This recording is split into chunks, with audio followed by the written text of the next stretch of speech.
ఈ రోజే డౌన్లోడ్ చేయండి. మీ ఫేవరెట్ షోస్ చూడండి.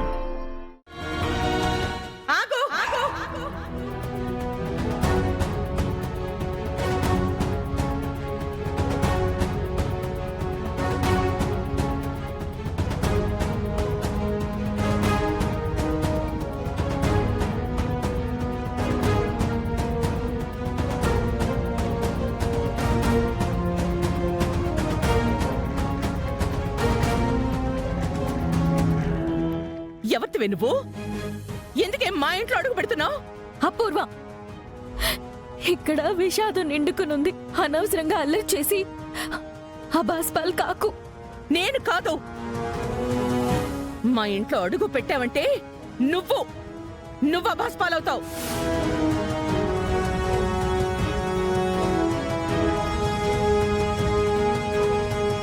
విషాదమైన వినోదమైనా ఈ ఇంట్లో అడుగు పెట్టే హక్కు నీకు లేదు. ఎందుకంటే మా శత్రువుని నువ్వు ప్రేమించి పెళ్లి చేసుకున్నావు. వాడి మొహాన మా బావ నిన్ను కొట్టేసొచ్చాడే. దాంతో నీతో మాకు తెగతింపులైపోయాయి. ఇక ఏ హక్కుతో ఇంట్లో అడుగు పెడుతున్నావు? ఏ హక్కుతో అంటే, చనిపోయిన మా మావయ్య ఉన్నాడే, ఆ మావయ్య కోడల్ని నేను. ఆ హక్కుతో మా మావయ్యని చివరి చూపు చూడ్డానికి వచ్చాను. అసలు ఈ శారదని కేపీ భార్యగానే మేము గుర్తించలేదు. ఇక నువ్వు కోడలు ఎలా అవుతావే?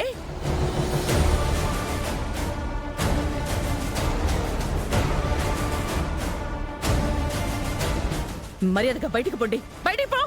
అపూర్వ, అనవసరంగా నువ్వు నన్ను రెచ్చగొడుతున్నావు. ఆ మాటకొస్తే బయటికి నడవాల్సింది నేను కాదు, నువ్వు. మర్చిపోతున్నావా?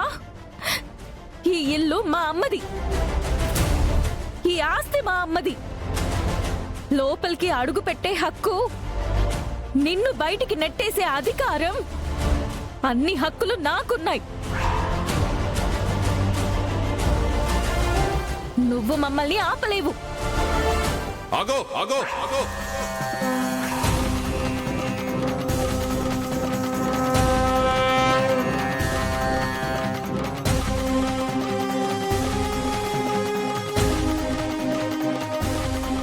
నా అపూర్వ చెప్పినట్టు నీకు మాకు తెగదెంపులైపోయాయి.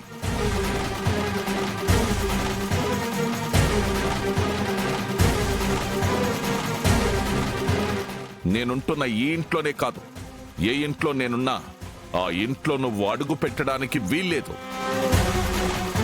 నువ్వు చెప్పినట్టు శోభ కూతురిగా ఈ ఆస్తి అంతస్తు నీదే అనుకుంటే మా కొంచెం టైం ఇవ్వు.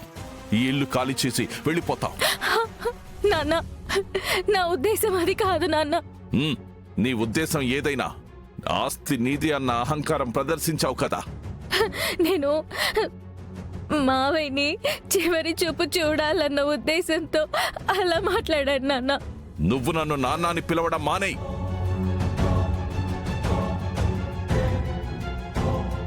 కేపీని చూడ్డానికి లోపలికి రావాలనుకుంటే రా. నువ్వు లోపలికొస్తే ఒక్కటి కాదు, ఈ ఇంట్లో 2 శవాలు లేస్తాయి. అది నీదైనా కావచ్చు, నాదైనా కావచ్చు.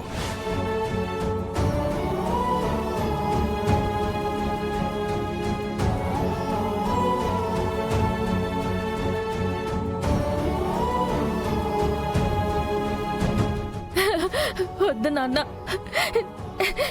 నేను లోపలికి రాను. కనీసం అత్తయ్యకైనా చివరి చూపు దక్కనివ్వండి నాన్న. అపూర్వ చెప్పింది కదా, మేం తనని కేపీ భార్యగా గుర్తించలేదని. ఎవరూ లోపలికి రావడానికి వీలేదు. అయ్యా సరిశ్చంద్ర గారు, మీకు పుణ్యం ఉంటుంది. ఆయన్ని ఒక్కసారి చూస్తాను.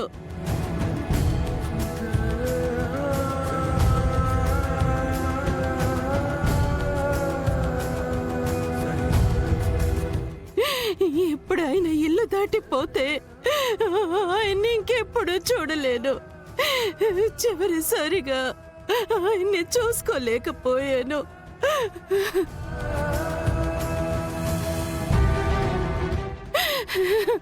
అన్న బాధ జీవితాంతం చివరి వరకు మిగిలిపోతుంది.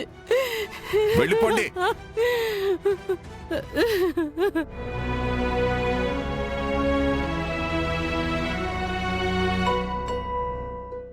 మావయ్య,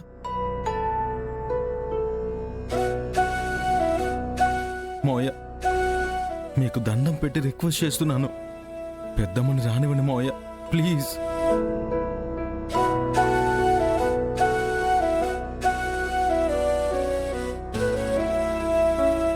నేను పెద్దమ్మ అని పిలవడంలోనే ఎవరు ముందు ఎవరు వెనక అన్నది అందరికీ అర్థమైపోతుంది. ఎక్కువ వివరాల్లోకి వెళ్తే మనకే తలవంపులు వస్తాయి మావయ్య. మనం చేసిన అవమానాల వల్ల, పెద్దమ్మ తలరాత వల్లనో ఇన్నాళ్ళు పెద్దమ్మ ఏడుస్తూనే ఉంది కదా మావయ్య. చివరిసారిగా నాన్న కాళ్ళ దగ్గర కూర్చుని ఏడవనివ్వండి మావయ్య, ప్లీజ్ మావయ్య, ప్లీజ్, వద్దనకండి.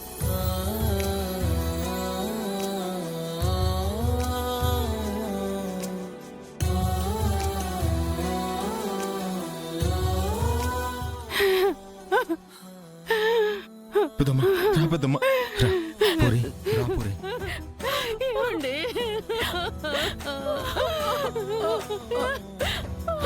ఏమండి?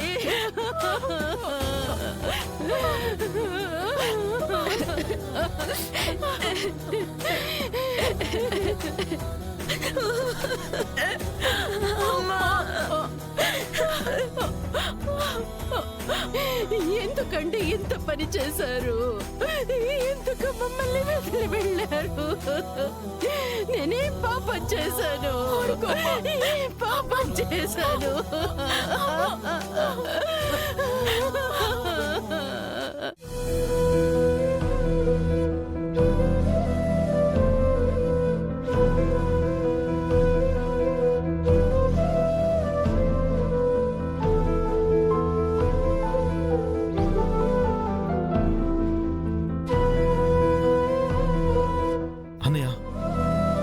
నీకు నచ్చినా నచ్చకపోయినా నువ్వే ఆయన పెద్ద కొడుకువి, తలకొరువు పెట్టాల్సింది నువ్వే. పద రానయ్య.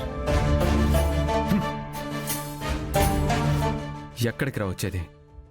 ఎవరికి తలకొరువు పెట్టేది? నీ దృష్టిలో ఇంకా మీ నాన్నకి 2 కొడుకులున్నారనేది నీ ఉద్దేశమా? అదేంటన్నయ్య అలా మాట్లాడుతున్నావు? మనిద్దరం ఆయన కొడుకులమే కదా. నీ దృష్టిలో నేను పెద్ద కొడుకునేమో కానీ మా నాన్న దృష్టిలో కాదురా. అన్నయ్య, నాన్న నీ గురించి, పెద్దమ్మ గురించి, పూరి గురించి ఎంత తపన పడేవాడో నేను కళ్ళారా చూశానన్నయ్య. దయచేసి ఆయన తప్పుగా అనుకోద్దన్నయ్య. నువ్వంటే ఆయనకి చచ్చేంత ప్రాణం అన్నయ్య. అసలు కొడుకంటే నా గగన్ రాని గర్వంగా చెప్పుకునేవాడు.